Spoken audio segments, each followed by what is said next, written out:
everybody. I am Julie Zasada. I'm the Executive Director of the Cedar Lake Historical Association. I want to welcome you today to the 2020-2021 series of the History Roadshow. Honestly, I can't even believe we're able to be here today. I'm really happy about this, right? Normally, as the name implies, we go out in the community to do these presentations while the museum is closed for the winter, but being 2020 and all that comes with that, here we are in the little conference room making the best of it. So we're still committed to making sure that we can present these programs to you. If you remember, if you've been following, this is now the 4th year of History Roadshows. The first year we just kind of did a general theme. Second year though, we realized, okay, we really like it when there's a series of presentations, and so we did Villages of Cedar Lake that second year, and then last year we did Resorts of Cedar Lake. Of course, I didn't get to the Lassens Resort at the very end of the year, but we'll reschedule that for next spring, so don't fear, because of course I want to tell you more about this amazing little building that we're in. This year, though, I'm excited to share the theme, Citizens of Cedar Lake. Today is Beatrice, Ewer, Horner-Castrogiovanni. We're going to start with her. She was our first town historian, and she is literally the reason that we are all sitting here today in this museum, so I think it's extremely appropriate that we begin with her. And then in December, we're going to have Florence Wahlberg. January will be Senator Sue Lansky. February will be Geraldine Quartercracks, and in March we're going to cover Dr. Robert King. So at this point in time, until restrictions lift, we're planning to be here in the conference room for these presentations, and if anything changes, we'll let you know. And first I gotta say something about my t-shirt. Most of you probably already know about the Taylor Ice Truck. Represents a whole new era in History Roadshows for us. If you haven't heard the story yet, go to our website or go to our Facebook page. You can watch the dedication video from last month and learn how we came to acquire a 1947 International KB5 truck that used to operate by the Taylor Ice Company of Cedar Lake. So she's going to be our new mobile exhibit next year. She's going to be our historical ambassador. She's literally going to take Cedar Lake history to the road. So we're very excited about that. I recognize, I think almost all of you, possibly all of you, are members of the association. So you might have gotten a little postcard from me that says, share your memories. Basically, in the vein of what Bea was doing here as our historian, we are looking to compile memories from Cedar Lake citizens that we're going to keep in a journal here at the museum. So that way when visitors come to town, they can see all of the different reflections that make this a great place to live and play and recollect. So I hope that you've been thinking about your favorite memory. I can record that today for you if you want. I'm not going to sit here and write it. We'll just do a quick video recording and transcribe it. I've got paper and pen on the table if you want to write down that memory and leave that for me. Otherwise, talk to the rest of your family. Talk to your children. Talk to your parents. Talk to your aunts and uncles. Anyone who has ever made a memory here in Cedar Lake, we want to hear from them too. This is not just going to be limited to residents, because one of our goals in this organization is to instill community pride. We want to make sure that everybody knows in perpetuity why, again, Cedar Lake is a great place, why it's relevant, right, in town history. So, in the words of B. Horner, if you are to disregard the foundation of the past, you can't build for the future. So we want to capture the future by getting all your memories here in the present. So let's begin. We're going to talk about Bea, as I had mentioned today, and as I contemplate how are we going to structure this program, I was struck by the fact that Bea is actually here with us in so many ways. Most significantly, we have her words. I'm going to begin by reading her biography that she wrote for the Lake County Heritage Volume 1 publication back in 1990.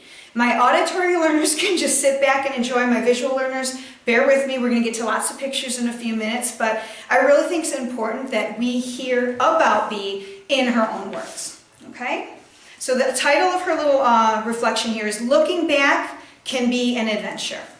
There comes a time in one's life when looking backward can be an adventure in itself. Most everyone who has been blessed with reaching the golden years, wake up, Mr.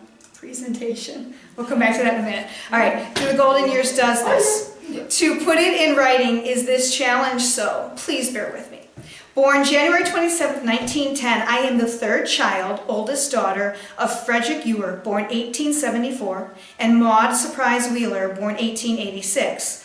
Both being of South Lake County pioneer families. They were married in Crown Point, Indiana in 1906 by the Reverend Timothy H. Ball, who was a well-known Lake County minister and historian. The first Ewer's home was at Sheridan, about 5 miles west of Lowell, Indiana, on a farm owned by M. Fedler. By 1914, our family, now numbering 6, moved to a farm 3 miles east of Lowell. The first payment on that farm had come from England. My grandfather, Frederick Ewer, born 1843, had come from Liverpool, where his father, Harry Ewer, was a barrister landowner. Pioneer American Ewer became a South Lake County schoolteacher and taught until his death in 1894. He had married Adelia von Slyke, widow of Jesse Wemple of Orchard Grove, and they are buried at Orchard Grove Cemetery east of Lowell. Inheritance money had secured the new farm home for our fast-growing family. The hero of this story has to be our little 110-pound mother. I think so cute. Her copper complexion and black hair show the bloodlines of her heritage, as she claimed Wheeler, Surprise, and American Indian Tishimanguiano heritage. Going into the Depression years of 1928, our family numbered 7 boys and 4 girls. We as children worked, played, and survived on a farm that consisted of dairy herds and all else that was common to family survival of those difficult years. At age 17, I started working in other homes, usually using the only skill I knew, good old-fashioned childcare. I soon gained additional experience with children that took me from job to job. Between 1928 and 1932, I also was having a lot of fun. The young people my age were riding in old jalopies and Model T Fords. We flocked from one county dance to another, most in South Lake County. Those were the days of name bands seasonally booked at the big Lassen on the Water Dance Pavilion and Midway Gardens at Cedar Lake, and smaller bands played in halls at Sheridan, Belshaw, St. Martin's, Brunswick, Dyer, and Spring Hill Grove. By 1932, I married Peter Horner Jr. of Armourtown, Cedar Lake. He had worked for years in a general store in Cook, Indiana. Every day that store sent out a grocery delivery truck that encircled the lake and vicinity. I had fun riding with the driver now and then, who happened to be my husband. Those were the days of simplicity. We went in and out of most every kitchen door, greeted as friends. A bonus for me was when we also went into the back doors of many of those old hotels that flourished in Cedar Lake's heydays. Without realizing it, I was acquiring knowledge of Cedar Lake, its environs, and its people. Also, I became acquainted with customers who patronized the big general store at this time, owned by John P. Shriver. Our honeymoon first home was rented from Horace and Clara Blizzard at North Cedar Lake. And by 1936, we built a small home on the edge of Old Armourtown at Northwest Region on what was the site of the Armour Schools. By 1938, we adopted a tiny 3.5-pound baby girl. Now again, I was using my childcare experience. In the course of the 28 years ahead, we became a licensed foster home, working with 14 special care children and finally adopting and raising 3 girls. In the course of working with children outside of my home over those same years, I was doing what I called a hobby. That included asking questions, taking notes, and collecting memorabilia. I like this. The people I interviewed seemed to need someone who cared about their lives and memories as pioneers of this region. That's really well put. From there on, so much material, information, pictures, and artifacts accumulated in my home that by 1970, the town board of Cedar Lake suggested it be brought into the town hall. So continued a career that started from scratch. We sold our home in 1977, and by that time we needed trucks to move our hoarded Cedar Lake artifacts to the Lassen Hotel for storage, as it was soon to be considered a town museum. By this time, we had a lot of ambitious history buffs who now were known as the new Cedar Lake Historical Association. Hopefully their hard work will be recorded as we move on. I now realize that my life education came from unusual sources. Having made a career of taking care of children, now we enjoy numerous lovable grandchildren. I also have used my artistic talent along the way, teaching and entertaining with it. Having a real privilege of living in Old Armourtown was a source of real memories to look back on now. I also credit Holy Name Parish and School for being very supportive when needed most as a family.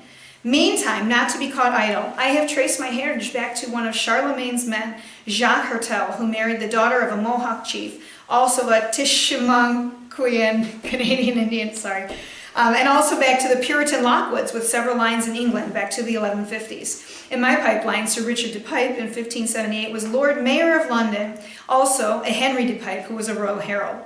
My closest Indian ancestor is LaRose Surprise, whose gravesite is marked by local Girl Scouts. It is in the Creston Cemetery south of town, and she is my great-grandmother via my mother.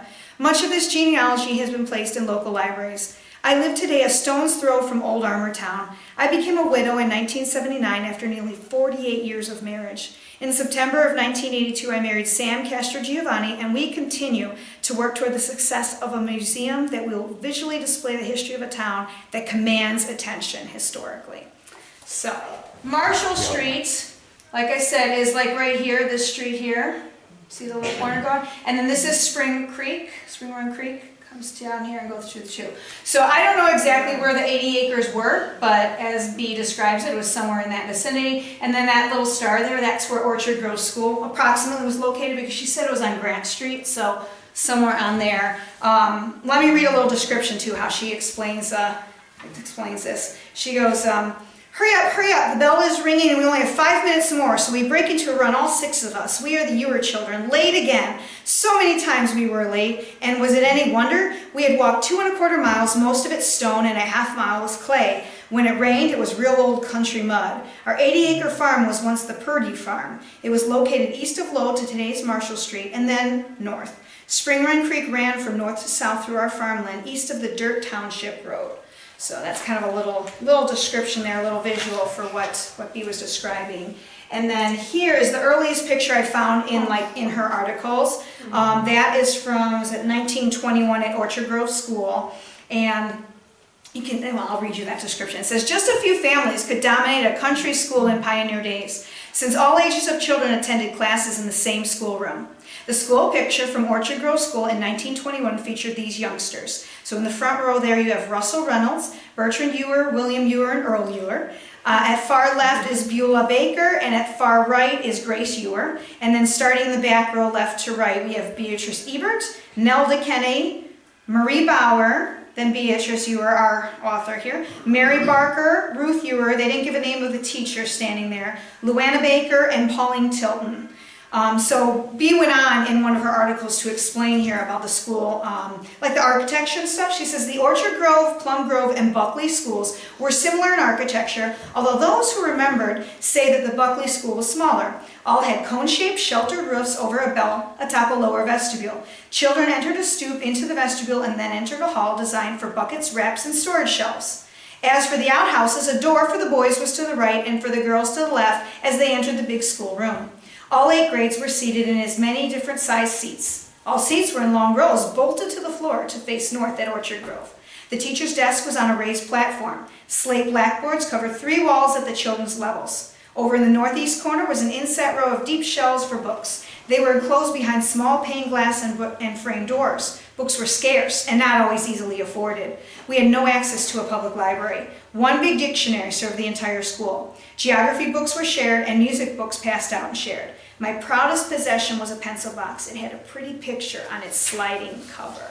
So let me, like I had mentioned, B was an artist, and so she created this image, and this hangs here in the schoolroom at the museum. This is her recollection of 1918 recess at Orchard Grove School. So you can kind of see how she described the school for you there, right? And the outhouses, see those on the back, on the left and the right, you had the boys. And then, here's my favorite. All right, so this child is clearly being punished right here. This one's stuck inside for doing who knows what. And then here on this maypole, you got this kid flying off the ground. This one's about to get launched off of the teeter-totter. So she really put a lot of attention to detail in this picture. So the next time that you're here in the museum and we have it open for the season, you can look at this up close. And then she's got a whole list of the schools that were of the era that she recorded here. So we have that to share with you in the museum schoolroom. And a couple of other pictures that she had done as well. So we're just kind of sharing with you her artistic talent. I had wanted to grab these from upstairs in the archives, but I wasn't sure where to look, so we're just left with being able to see these images here on the screen.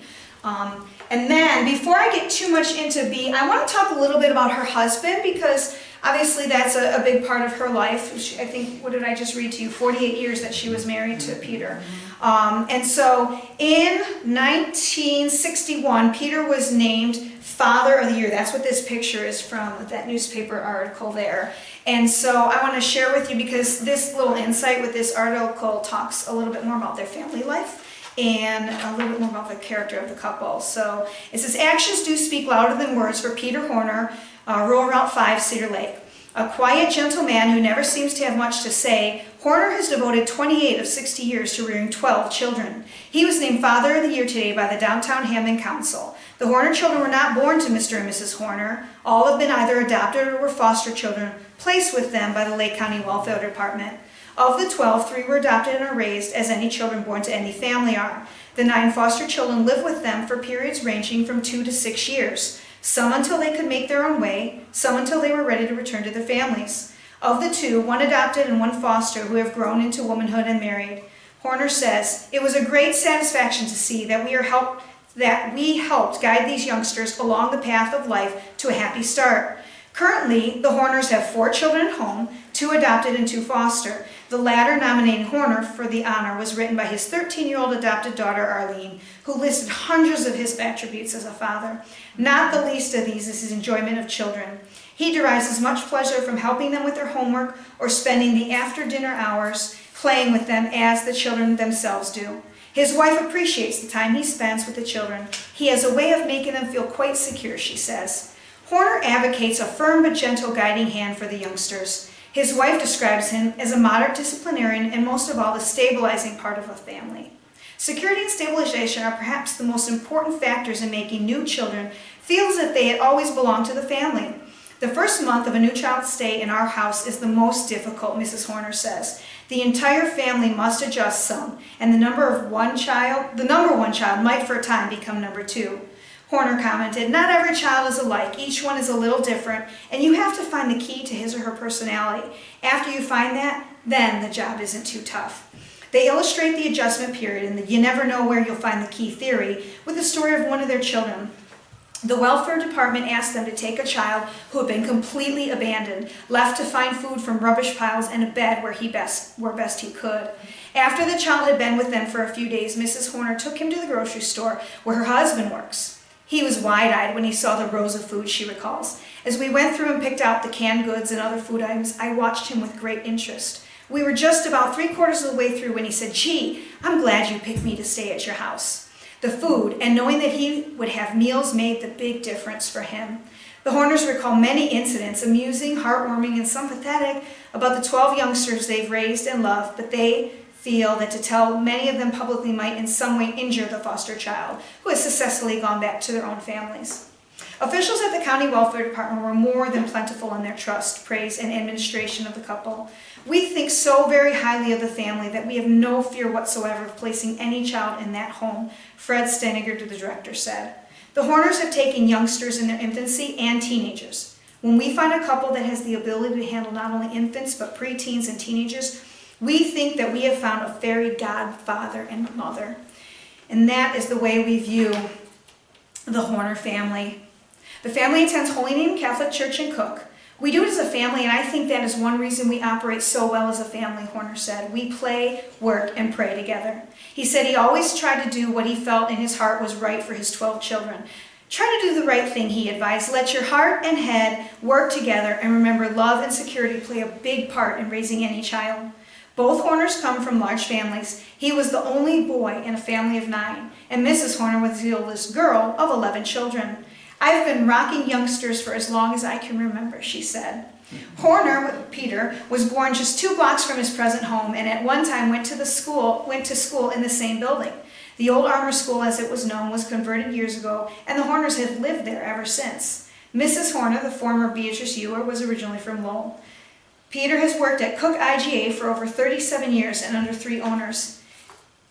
He thinks he and his wife would like to travel someday if the opportunity ever comes. "We've just been too busy raising our children to take a long vacation," he commented, but added that they do occasionally take a day to see parts of Indiana and Illinois. "We find a great many things to do right around home of interest to the entire family," he concluded.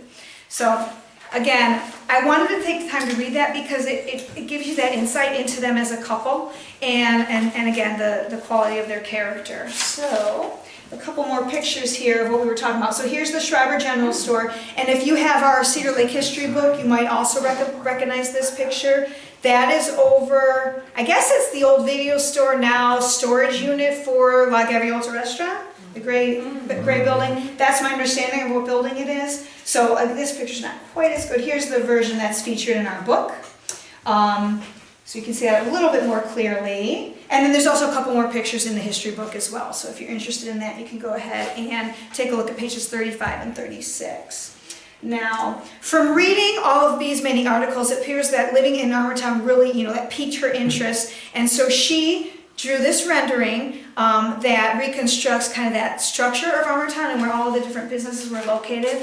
So let's see if I can find their home.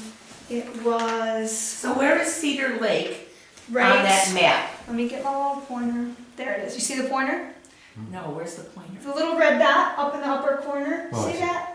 Oh. That right there is Cedar Lake. That little bit. In 1 second, I'm going to show you present day Armourtown to give you a frame of reference because this map is sideways. But in order to read the numbers, I had to kind of put it into the slide this way. So that was the one thing I wanted to show you. Armour School and Peter. So number 22, which is right here. See the red dot moving? Okay, so that was the Horner's home. And I think that is very near where the ambulance company is right now. And it's underneath, you go wherever fire station is, before you go under the viaduct, look up on the hill on the right. In fact, the house is for sale right now. That's where the Horners lived? Mm-hmm. Okay. Thank you. Alright, so here, let me show you the modern picture too. Alright, so there's her little picture turned sideways, okay, on the left. And then here's 133rd. Here's the lake. So Armourtown is basically kind of this area here. You can kind of see some of the street structures. And then the overpass, of course, is right here. That's the current site of the railroad. But then it used to go through approximately right here. So when you're driving through and you see those two concrete sections that's where it used to be. Because the Monon Railroad used to run right here along the lake shore. You see the red dot falling off. And then like our Armour Ice Barns were right here. And their house was on the first viaduct. Actually, the train tracks are still there. Are they up at the top? The old ones? But they're not old, Oh, you're talking about the current train tracks. current train tracks, Yeah. right. Yeah, right here. Yeah. And their house is up on that hill on the right, on the south side. Okay. And then this is what I was saying is the current ambulance company, right here, and here's the concrete plant. And then, here's a little bit better view. Okay. So, this house here, you think where the red dot is? Was there homestead? I was gonna make a note, and then where's that viaduct at? Right here. The first one. It's right there on the hill. Okay. This side of the wreck. Okay. Is that a house right there where your dot is? Yeah. Yes. That's the house. Is that the brown one? You knew when the train was coming. The brown When one? we played there, Yeah. he was my uncle. Oh, okay. Yeah. When the train was coming, no problem recognizing it. Fantastic. I was like literally 30 feet from the train. Yeah, excellent. Thank you. Thank you for sharing that tip. Train was coming. So when we're done with the presentation, I have all these handouts here that you can come and get a closer look at everything as well. So, Armourtown footprint. So let's see here. Here's a little photograph, cute photograph. Here's B on the right. Well, my right. Your right as well. Okay, good. So that's B on the right, checking artifacts. That's a little article that was written when Armourtown was getting ready to celebrate its 100th years. Is that huge boulder still in place, marking the spot? Would you mean that boulder right there? That boulder. That boulder, absolutely, yes. That image was taken in August of 1970, so that's showing Peter Horner, Nicky Monger, and Ray Monger setting up the memorial rock that was donated by Urban Stoyer, marking the 100 years since Armour took root as a village on the northwest shore. Yeah, so that's still up there, absolutely. Yep. And the Horners' efforts were not limited to Armourtown. They also did a lot with Meyer Manor, with the Mound Cemetery there. So again, I know these are really tiny to be able to see here, but I do have the printouts to share with you when we're done.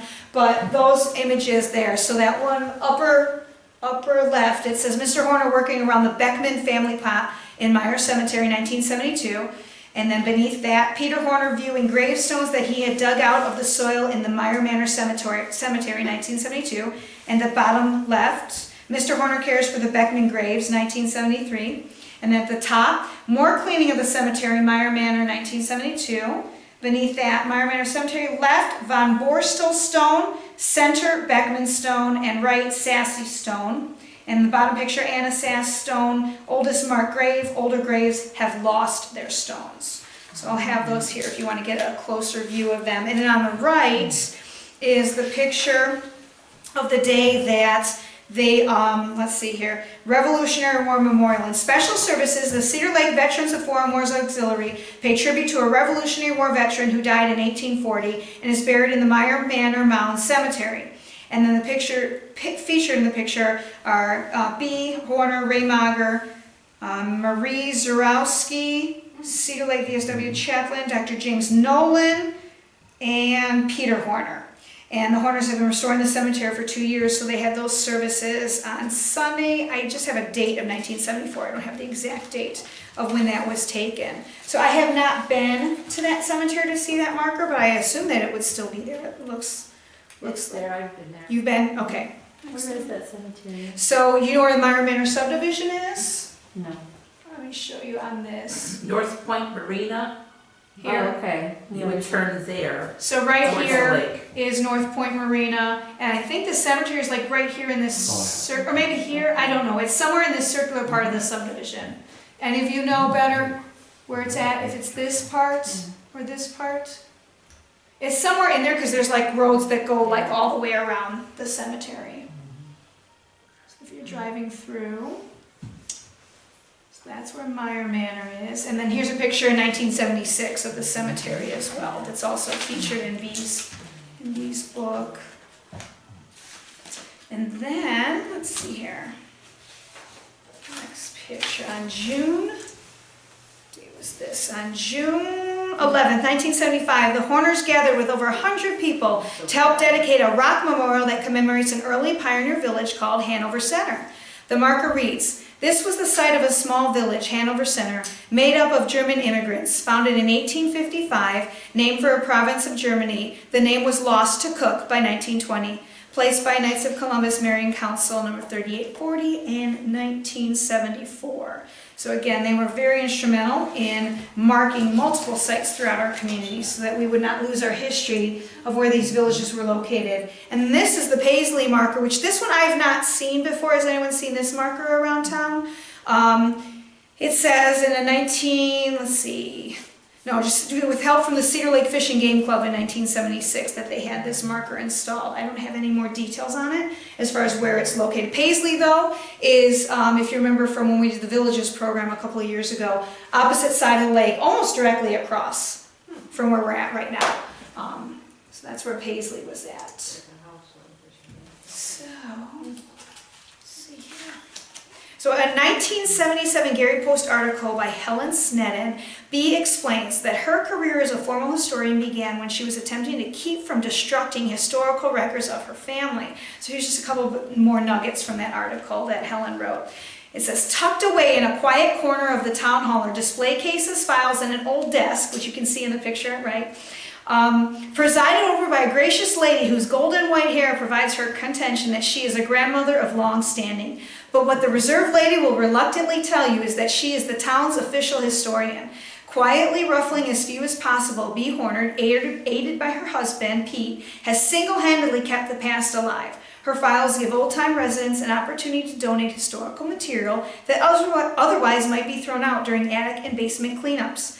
Her research and subsequent newspaper articles, plus displays at the local library, serve to educate all that Cedar Lake has a long and interesting past. During construction of the recent sanitary sewer project and now during the storm sewer work, B asks the construction people to keep her in mind when they uncover large boulders. These she uses to mount plaques marking historical sites whenever she can find an organization willing to donate the cost of the plaque. Her budget from the town board barely covers postage. It says, in keeping with her self-effacing manner, B doesn't ask for funds from the town. Hers is no vision of a bureaucracy. So there's a really cute little memory there from B. So, my friends, the more things change, The more they stay the same. In May of 1983, B wrote an article on Philip Danforth armor in the Register newspapers. So listen to this reflection and see if this reminds you of anything. So, Armour and Company, this is about Philip Danforth. Armour and Company is world renowned and can be held up as an example of a small town farm boy who made good. The residue is ours, as we imitate that ambition and try to rescue the section of the big Lassen Hotel, once the old Armour wing, to say, Philip Danforth Armour slept here. Ambitious members of the Cedar Lake Historical Association are attempting to restore the east wing of the big 65-room structure. At this time, the walls of several rooms are being stripped. It is hoped that one day the guests can walk the long halls and enter the museum wing to experience a step back in time. Solid pine flooring will show stripped of all signs of present-day coverings. A dream? Of course. So far, the roof is repaired, a costly project. Next came the troughs, outside stairways, and those great wraparound porches all need attention. This is a do-it-yourself project. I'm sorry, you're just dying. Jen's on my board. This is hilarious. This is a do-it-yourself project like the example of Philip D. Armour. We will keep lifting ourselves by our bootstraps. The Armour Hotel, falling into disuse by 1916, was moved over the ice in midwinter of 1919 to become a part of the Lassen Hotel at eastern Cedar Lake shores by 1920. By 1977, the Lassen complex that had the 65-room hotel within its 26 acres was purchased by the town of Cedar Lake, and the Cedar Lake Historical Association, established in 1977, acquired the Lassen Hotel, renting it from the town. The 65-room old Lassen Hotel was, by 1981, listed on the National Register of Historic Places, and the Armour section to the east will be restored to the early years of its usage as it becomes a museum. So I just thought that was so cute. We can totally quote B on a regular basis and pick us up by our bootstraps. So that is a picture of the museum ribbon cutting. That was October 16th, 1986. The museum that day was open for a public preview. In the first row, hopefully you can see this, are Senator Sue Lansky and William Martin, the then association president, and Robert Smith. And then in the second row, that younger gentleman there is Tom Dabberton, town manager, with Linda Elswick. Raise your hand, Linda. Woohoo, she's in the room. Geraldine Quartercracks, Dorothy Martin, who was the secretary of the association at the time, Blanche Barker, Adrienne Bakovis, is that how you pronounce her name, Bakovis? B comes next, then Charles Thornberg and Peggy Slifer, who was the museum historian at the time. That was a really, really special little picture. That's on the side porch by the by our, what we call our employer volunteer entrance. Do we know who is here, Linda? Who is here in this at the far left in the red apron? Do you recognize who that is? I know one of these has got to be Ann Zimmerman. That looks like Stacy Previs.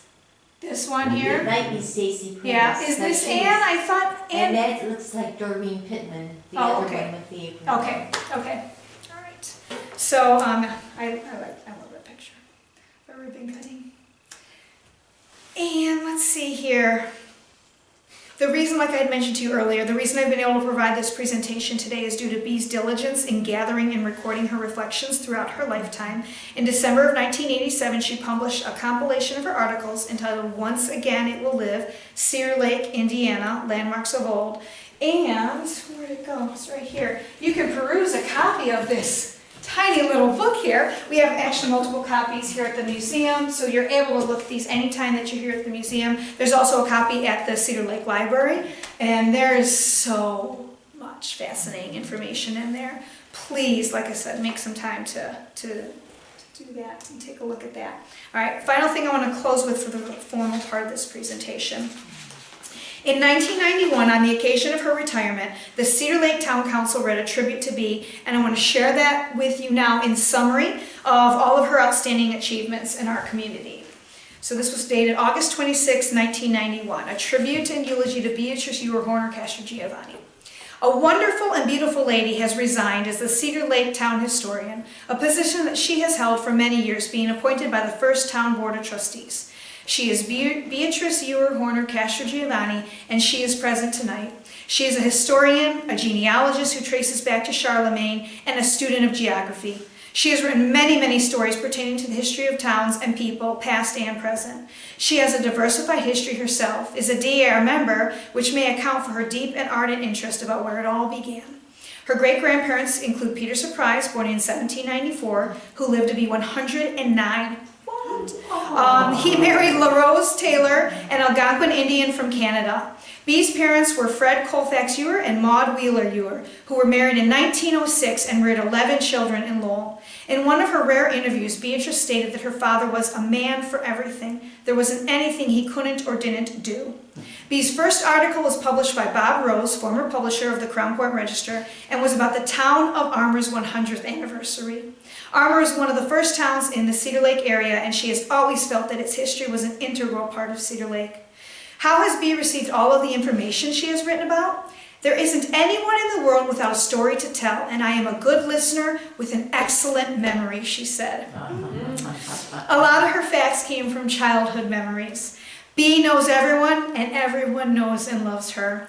One of her crowning achievements was the assembly of a 358-page book entitled, as I mentioned to you, Cedar Lake, Indiana, Landmarks of Old. Once again, it will live. It was published by the Cedar Lake History Center in May of 1989.